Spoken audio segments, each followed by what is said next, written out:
the ancestors who dreamt the church wanted the church to be 5 blocks away from the White House, close to the corridors of power, because they wanted to make both, well, really I've expanded it. They wanted to make a theological statement, an anthropological statement, and an architectural statement.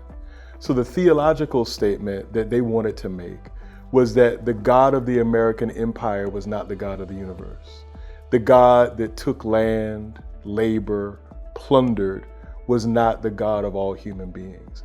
And so they wanted to erect a space where all human beings would be welcome, where all human beings would know that they were made in the image and likeness of God, and that those human beings would then engage themselves in work locally, nationally, globally, to bring liberation, to bring justice, to bring abundance to all people. Metropolitan AME is a church with a centuries-long history here in the District of Columbia. It is very connected to the community here. They've done voter registration drives. They did HIV education when HIV was such a scourge in the District of Columbia. They have held funerals and wakes. Rosa Parks lay in state at AME before she was brought to the Capitol.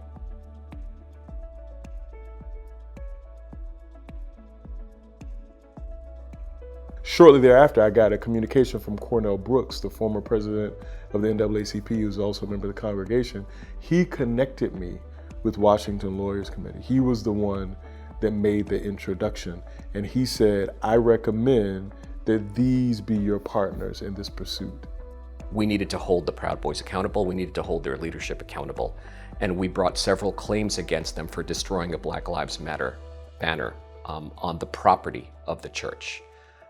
The racial justice implications were clear, the white supremacy implications were clear, and our decision was to go after this organization for the hate-fueled activity that they pursued in December of 2020.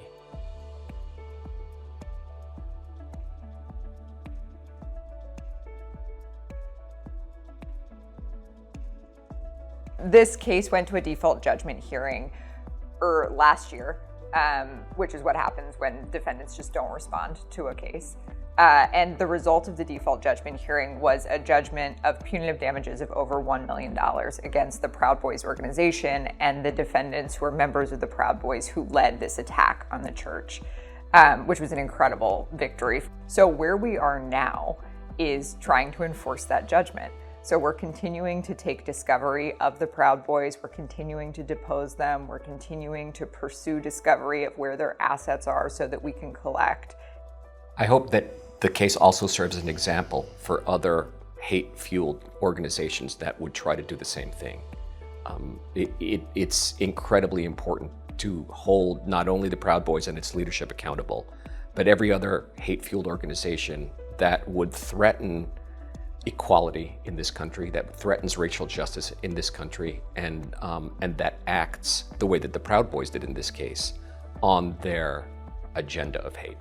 The fact that the Washington Lawyers Committee is committed to this work and they're in DC made them an unbelievable partner for us. There were so many different tactical things that we had to do, even putting aside the fact that they're wonderful partners who are committed to the case that we were pursuing and are committed to this issue. Their knowledge and skill just at a tactical level was incredibly helpful. It's been like having a family of really smart attorneys. It's been like having camaraderie with people who are as committed to a vision of justice as we are in our tradition.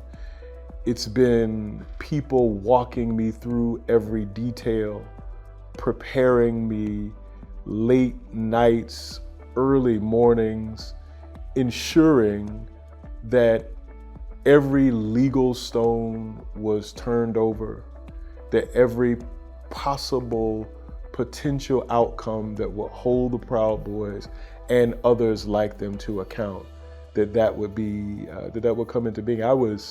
They became family, and the trust, the bond with the Washington Lawyers Committee, it grew and it continues to grow.